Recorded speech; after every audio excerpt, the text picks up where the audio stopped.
Announcement. The hemp revolution will not be televised. I repeat, the hemp revolution will not be televised.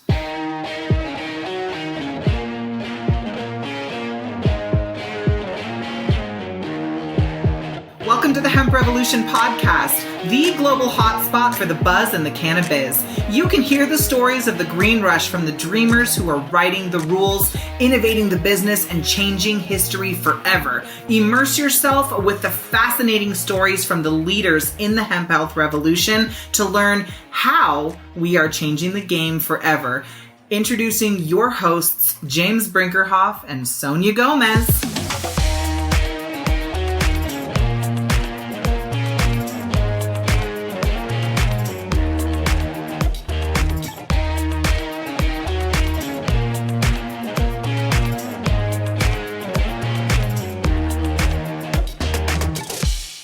Okay, tell me everything about you that I need to know. So I was born and raised in California. What part?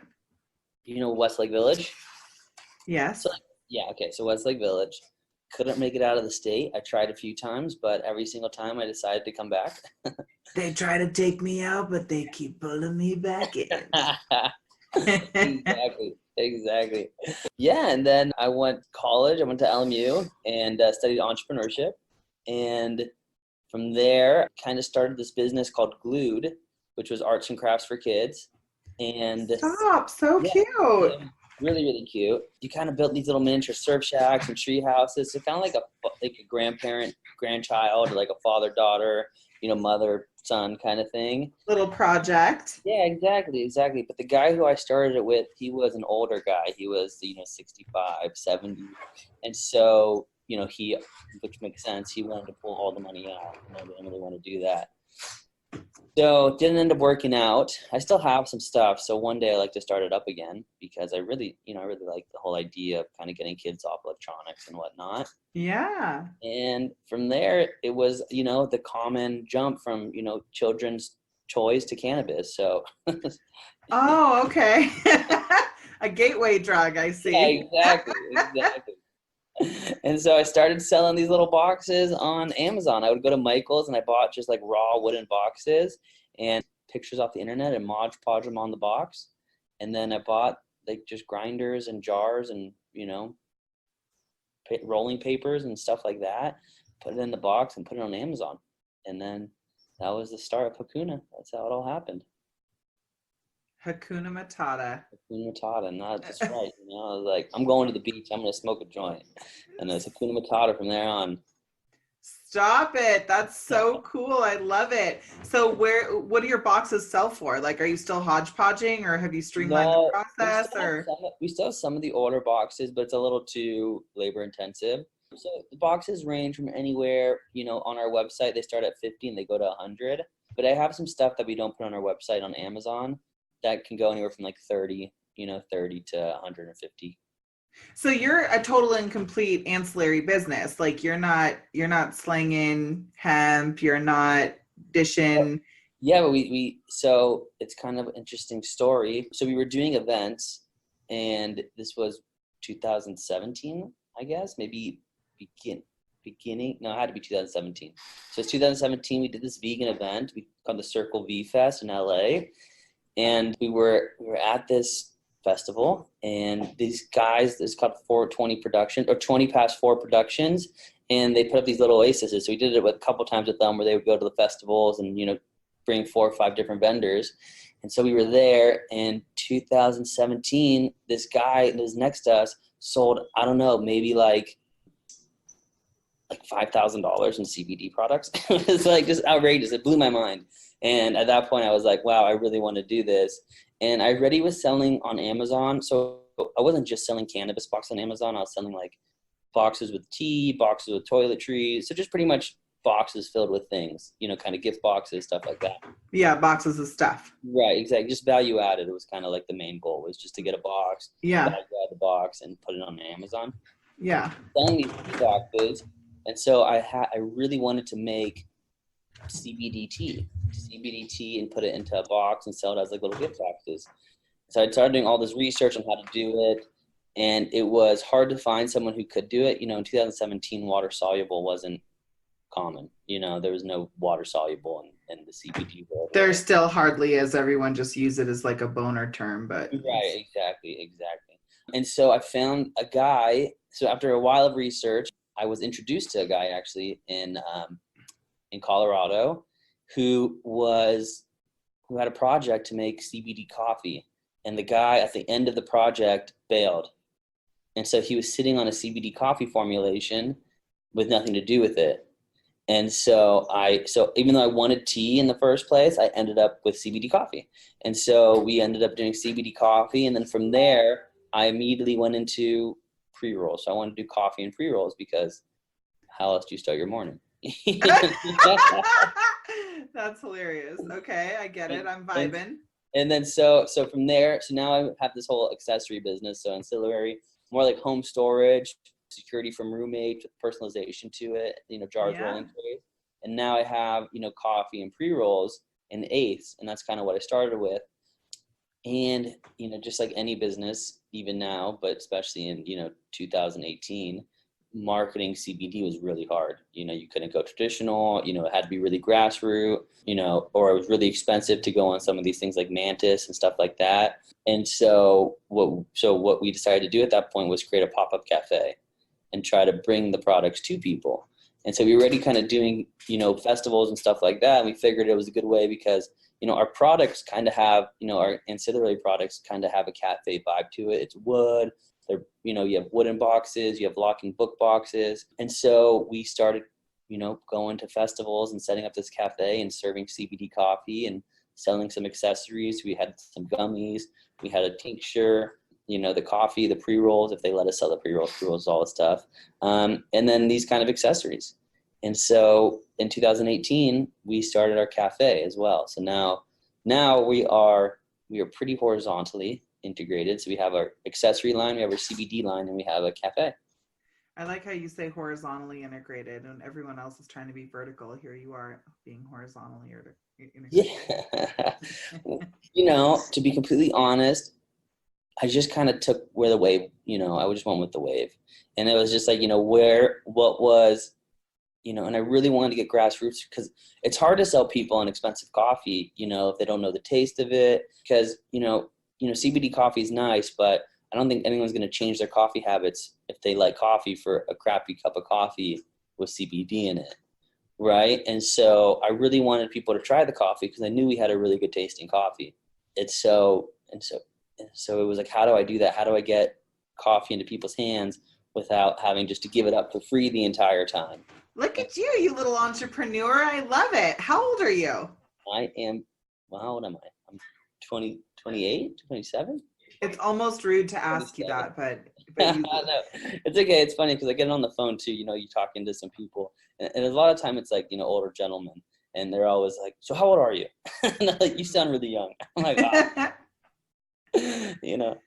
Old enough, I guess. Yeah, old enough to be selling you this coffee. How many do you want? Exactly. I don't talk about my personal life.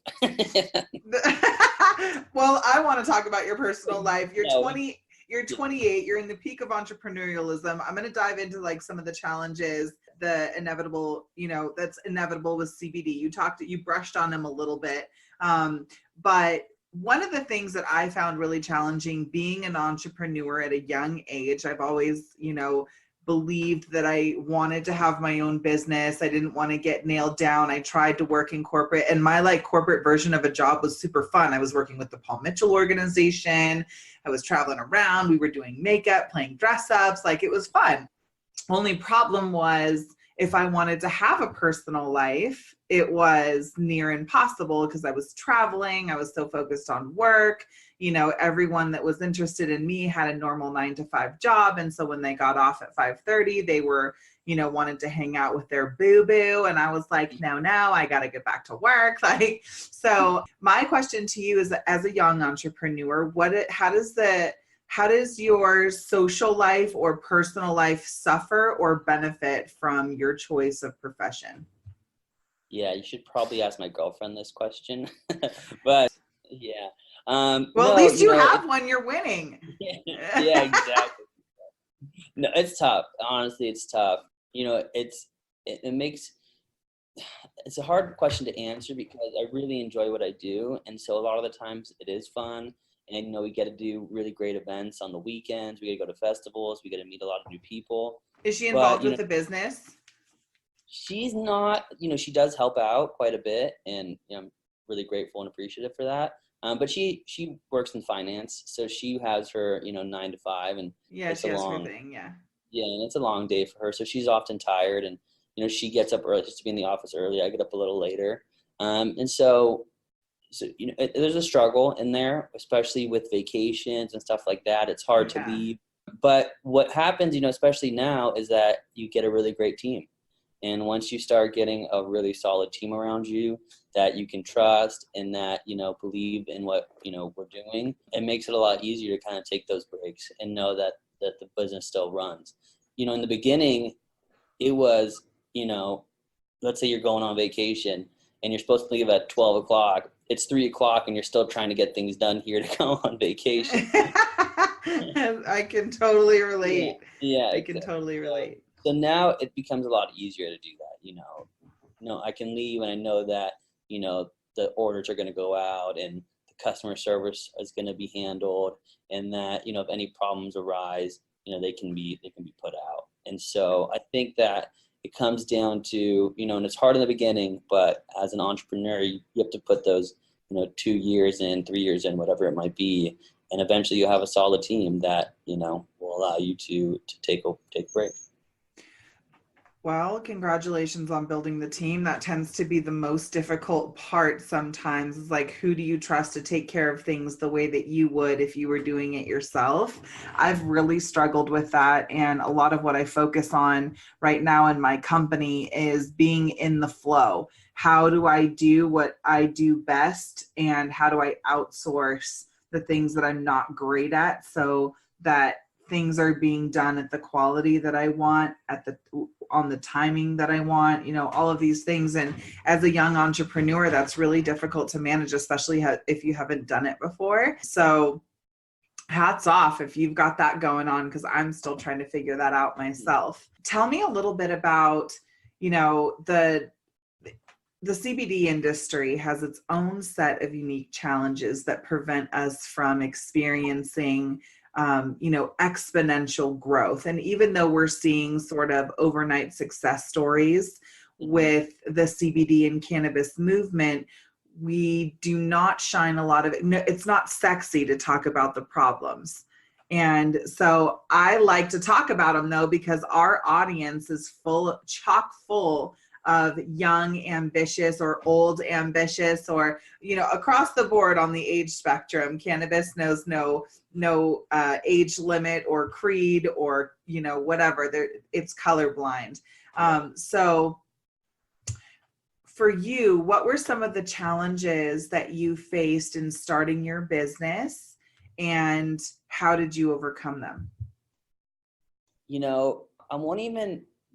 In the beginning, there's quite a few challenges. But in the beginning, you're almost, love drunk in a way. You just don't really see it because you're so excited. You're seeing so much possibilities.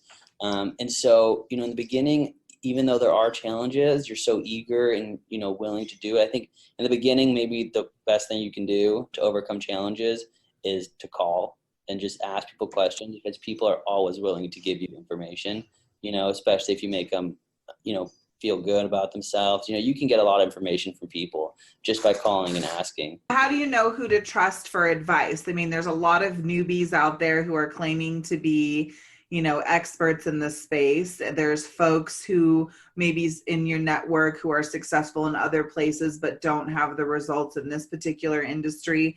How do you know who to trust when you're looking for advice?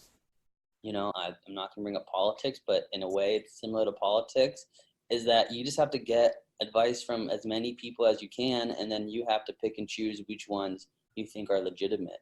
I don't think that you can just be like, oh, I trust this person completely because I trust this person. I think that, after listening to 10, 12, 15 people talk, you'll start hearing similarities between some of them, and you'll be like, this sounds the most legit.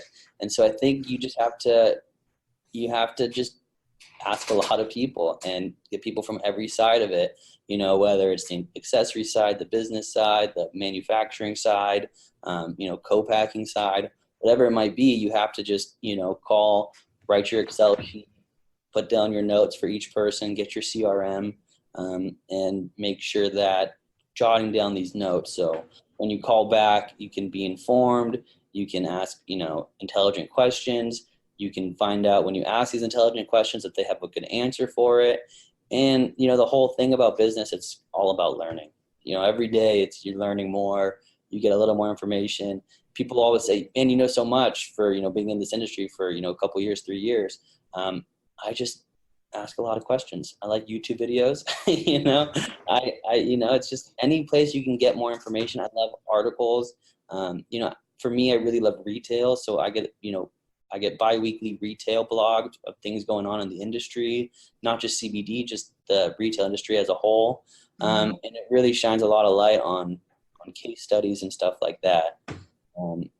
But I would say for currently what I'm seeing as some of the biggest issues in the CBD market, probably the biggest one is consistency.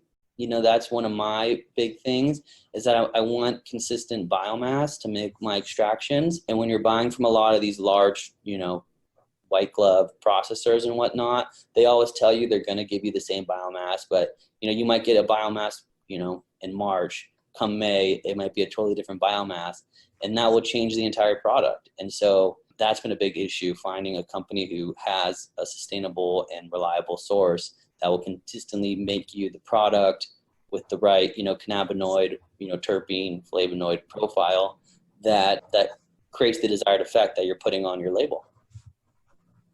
I love it. Stabilizing the supply chain is so major when you, especially when you are white labeling or private labeling a product. And by the way, there's very few custom made products out there, which is fine. There's a lot of really great formulators and companies orchestrated specifically for brands to be created and sold. And I love that model. At the same time, you're absolutely right. Batch to batch, there's a pretty big contrast between what you originally bought and put your brand on and what you continue to put your label on after the fact. So is that something that you're still challenged with, or have you solved this challenge? And if so, how? And if you haven't solved it, I'll share with you a couple of tips and tricks that I've used. Yeah. So right now I do have a solution. It's this processor I'm using in Colorado. They're pretty much isolating every single cannabinoid, and then reintroducing them. And so he's getting it from all over, the United States and whatnot. So he's, just putting it through a distillation process, pulling out any CBG, CBN, CBC, CBD, THC, and then he's reintroducing it to create, whatever formulation you want. The main issue with that is that it's really expensive. It's, you're paying about, maybe 40% more. And so it makes the product really expensive. And so I am in the process of trying to secure somebody who has a really great biomass source and, get all the testing, and then try to work with just a farm that can have enough biomass for me, and maybe even have a couple different farms that have similar strains and similar grow methods to create the products, create the extracts for me. For me, we don't do any processing, but we do source all our own ingredients. So we're not really white labeling. We're just, bringing our coffee in, we're bringing our, terpenes in, we're bringing whatever it is, and we do all the packaging here. We don't do any processing in-house.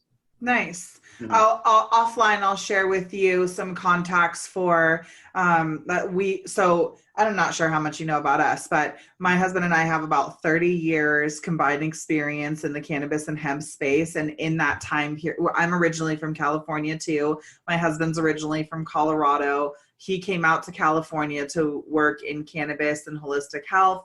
My life was completely transformed as a 16-year-old kid using cannabis and hemp after a near fatal surfing accident.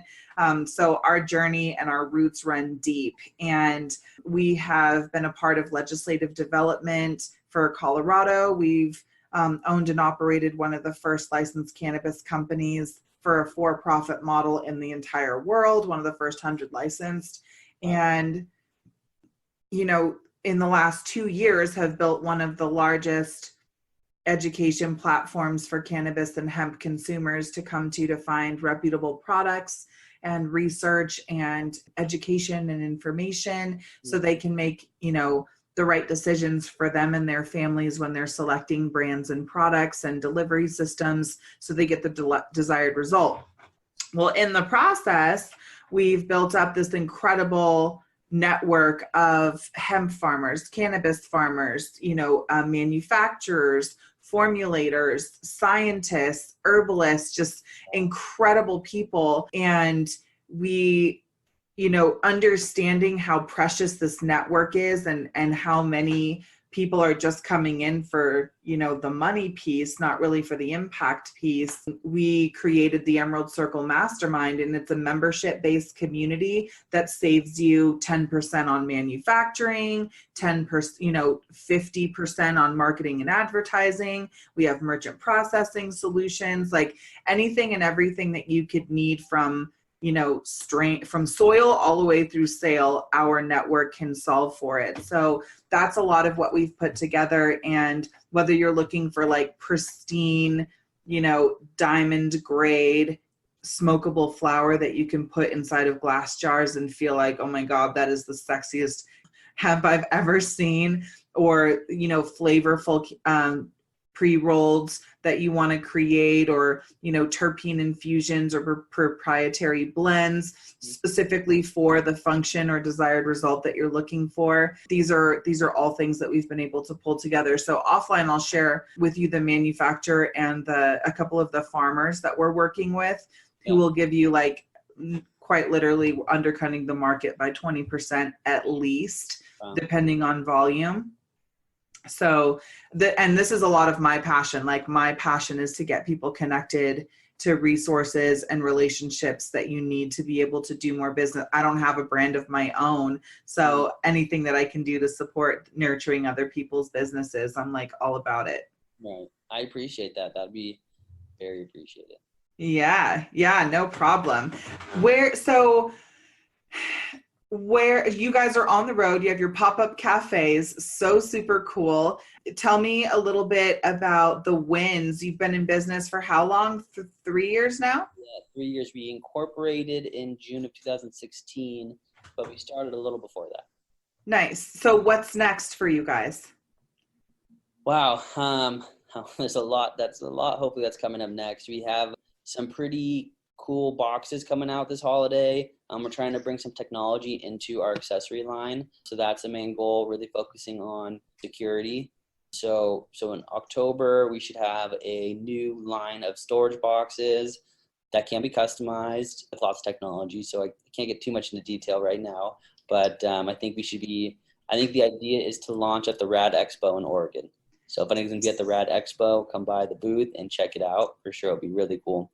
And then, we are on a investment search. So really, so we are looking for some investments. We are in some deep conversations right now, and lots of goals. But the 3 to 5 year goal, it's kind of working and positioning ourselves in more of the grocery market. We do focus on beverages. That's kind of our focus. So we have some really great lemonade, some really great teas, and a cold brew. That the goal is to make that grab and go and really try to take over some of the big box retailers once they open up. And if all things go well, we would love to open up a brick and mortar, a cool little cafe in the LA area somewhere, with a hemp focus, sustainable focused, kind of maybe some no packaging kind of stuff. So that's really the goal. I think when I started the company, one of my main focuses was to be, have corporate social responsibility and, Hakuna Matata, the circle of life.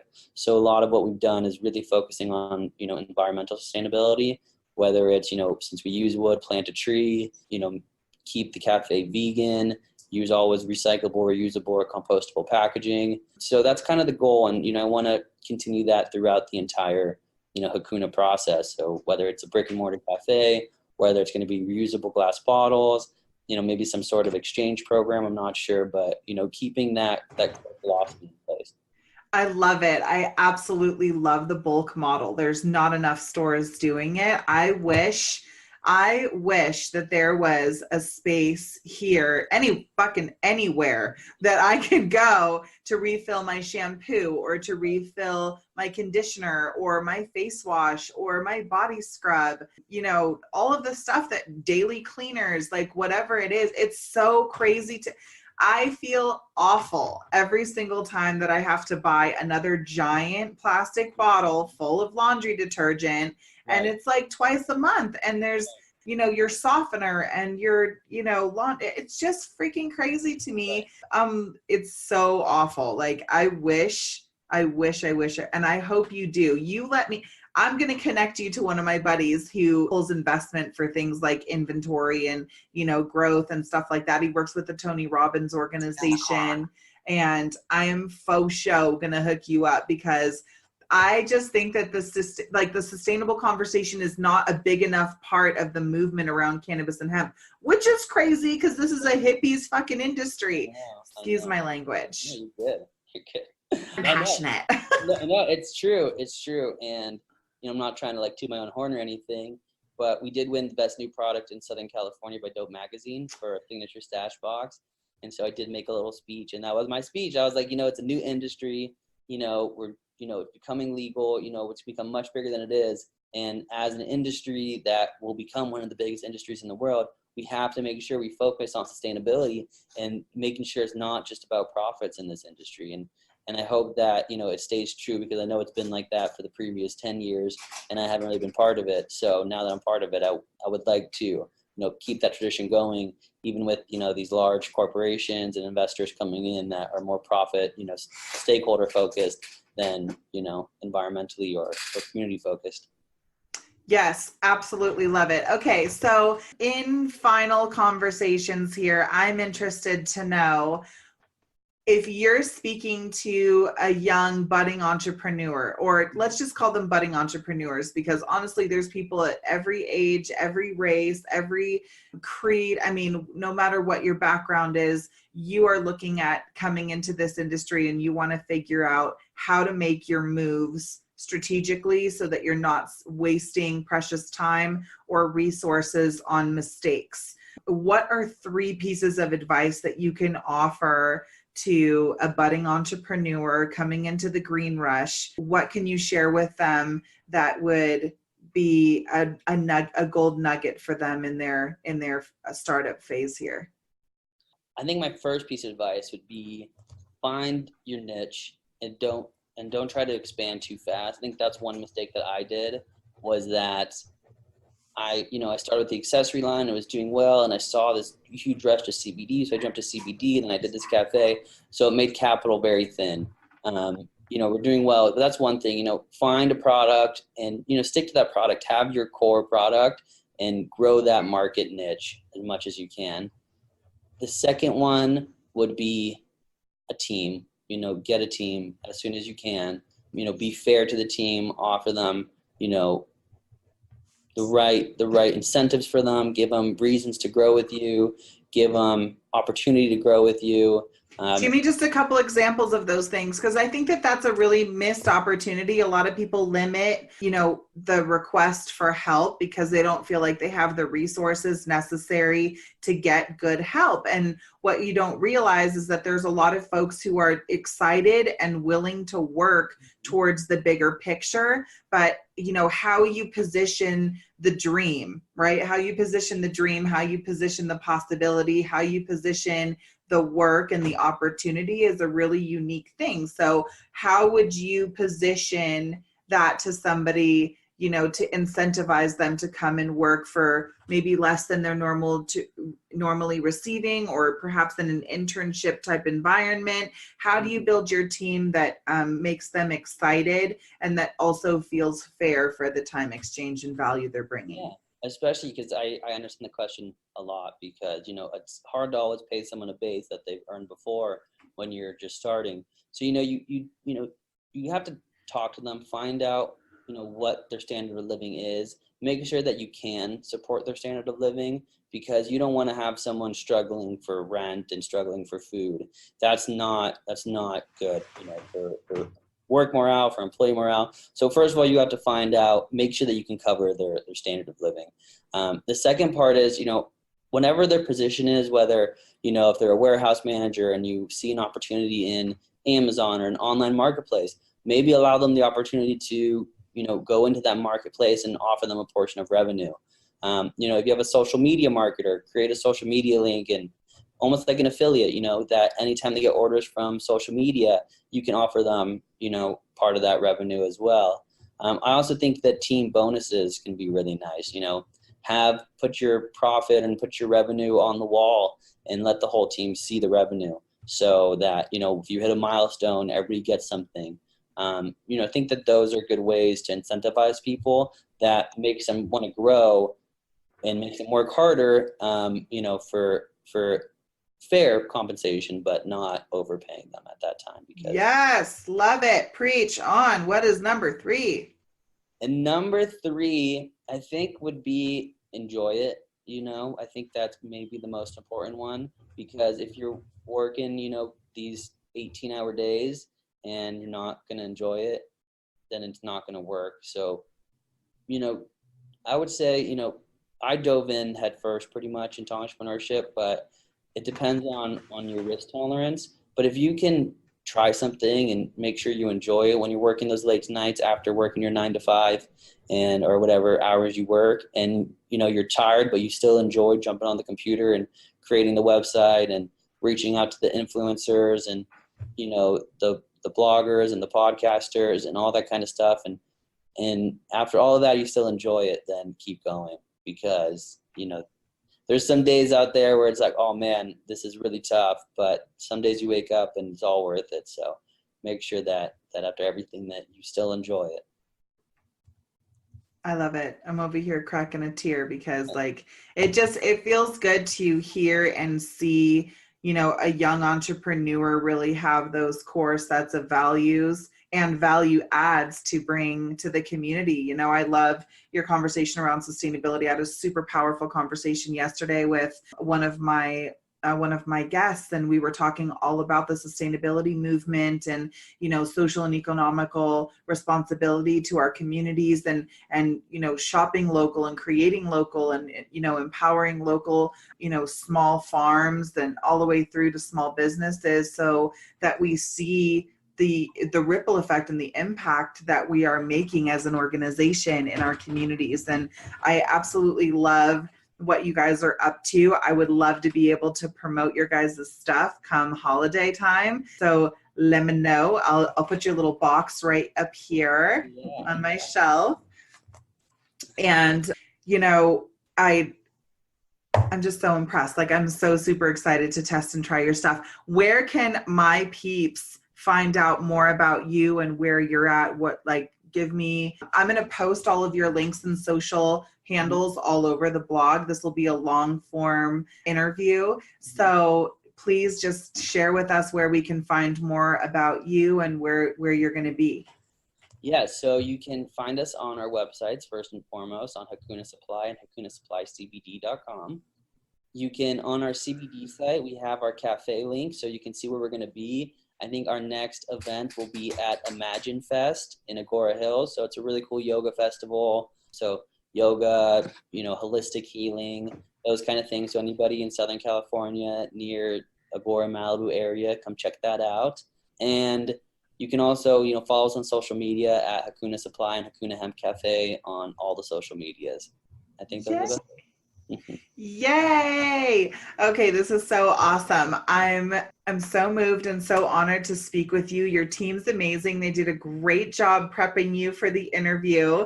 Hey guys, for those of you who are listening in to today's episode of the Hemp Revolution, I'm your host, Sonia Gomez, and I want you to remember that while you are exploring this industry, that there are so many incredible possibilities and ways to innovate and create a new path in this space. There's no reason for you to become another Me Too product or business. There's so many different ways that you can develop and design your own unique market in this particular industry. So absolutely love what was said here today. Finding and committing to your niche.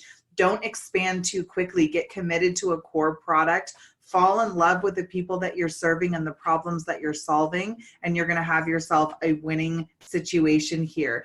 Build up an incredible team of people, whether you're pulling from your family, get your baby cousin, get your babysit, put your people to work and let them know that there are ways for them to get involved and be rewarded for the contribution that they're making. Everybody wants to know that they can eat off of the meal that they cook, right? So if they're a part of your team, they're working hard with you, incentivize them and give them that little bit of extra. It makes it fun and exciting, and set team goals, just like you do as a family. Set team goals so that everybody's working towards the higher purpose, and it's not a bunch of individuals running in different directions, but one core team working towards the same goal.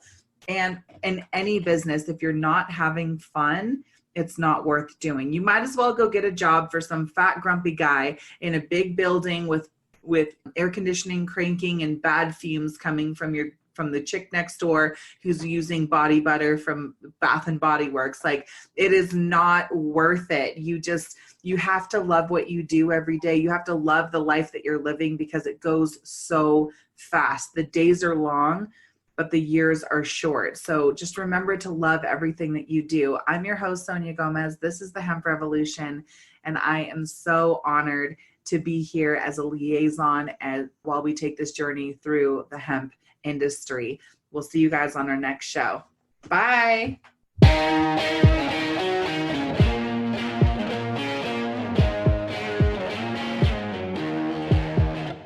Thanks for listening to another Rockstar episode of the Hemp Revolution podcast. I'm your host, Sonia Gomez, and just for you, we took notes on this episode along with the links and other resources mentioned inside of today's show. Get them for free right now by going to theemeraldcircle.com. Now, if you want more on this, please subscribe to the show on Apple Podcast or wherever you like to listen, and you will be automatically entered in to our monthly giveaway where you can get swag bags, all kinds of cool gifts and discounts from our guests, and exclusive offers that are only mentioned right here in the Hemp Revolution podcast. I can't wait for you to share this with your friends. With your help, we've been able to impact millions of people's lives around the world with the truth about hemp and cannabis. And we know that you love us so much that you're going to leave a review and rate us right now on your favorite platform to absorb content just like this. Now, we challenge you to dream big and love the life that you live. Thanks so much, and we hope to see you on our next episode of the Hemp Revolution podcast. Ciao for now.